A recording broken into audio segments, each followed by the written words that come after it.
Salut les filles! Aujourd'hui je vous fais un petit smoothie.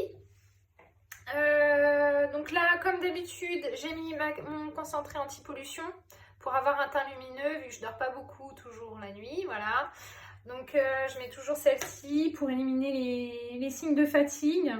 J'ai mis aussi mon sérum défroissant pour les yeux. Voilà. Et là maintenant, j'attaque le maquillage. Donc moi je mets ma base de teint lumière, toujours, avec les particules de nacre à l'intérieur pour avoir un teint lumineux. Hop, je peux en prendre de trop. Tac. Voilà, j'en prends pas énorme.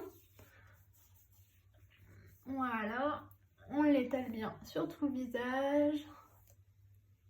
Voilà, il n'y a pas besoin d'en mettre des quantités astronomiques. Donc là, j'ai mis la base de teint lumière. Sachez que donc ça, c'est pour mon type de peau. Pour les peaux mixtes à grasse, c'est plutôt la Sublime Soft, numéro 750. Ensuite, je vais mettre mon fond de teint. Donc moi, c'est le 701. Sachez aussi que maintenant, il y a la bébé crème, hein, pour celles qui ne veulent pas de fond de teint. C'est une crème qui est directement mélangée avec un fond de teint. Ça permet d'aller plus rapidement le matin. Bon, là on est sur un maquillage un petit peu plus travaillé, donc c'est mieux d'avoir un fond de teint un petit peu plus courant. Si vous voulez encore plus couvrir, si vous avez des imperfections, etc., je vous conseille le fond de teint compact de chez Zao. Là justement, pour changer un petit peu de la poudre que je vous ai présentée, j'ai pris une poudre libre. Donc la poudre libre, elle convient à tout type de peau, même les peaux sensibles. Au contraire, si on a la peau sensible, c'est encore mieux de prendre une poudre libre. Donc là, vous voyez, je la retourne, tac. Et en fait, ça en met dans le petit couvercle. Voilà.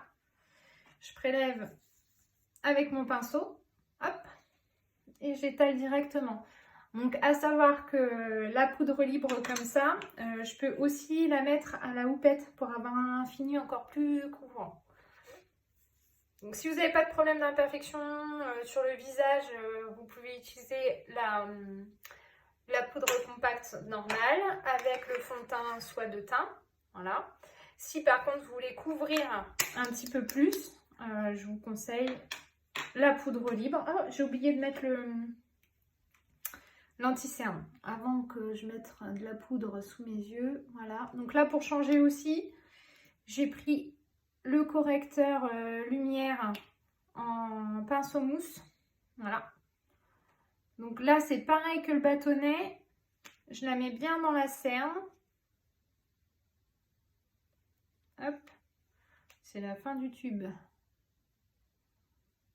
Voilà.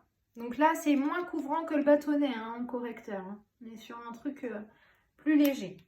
Donc voilà. Et c'est pareil que le bâtonnet. On tapote vers l'extérieur. Hop.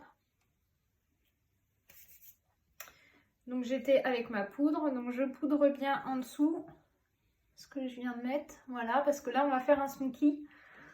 Alors pour le smoothie, je conseille vraiment, il faut bien poudrer le dessus et le dessous des yeux.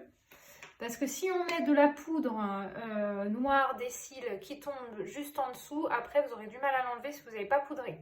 Donc vraiment, on poudre. Donc là, j'ai bien poudré mon visage. Pour changer aussi, j'ai pris la terre cuite numéro 347. C'est une poudre qui convient à tous les types de peau, pareil.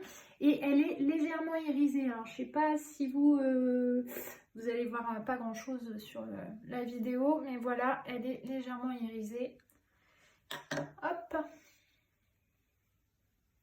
Et elle convient à toutes les couleurs de peau, la numéro 347. Voilà, elle est moins foncée que les autres.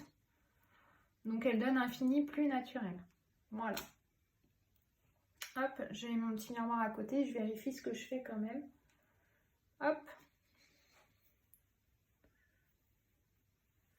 Bon, il me reste à mettre le fard à joues que j'ai oublié. Je reviens tout de suite. Hop. J'ai pris sur le présentoir. Tac, donc moi je prends la 325, j'aime bien parce qu'elle est irisée, bien rosée. Hop, on met bien au-dessus des pommettes. Tac. Je remettre un petit peu, que ça se voit bien quand même.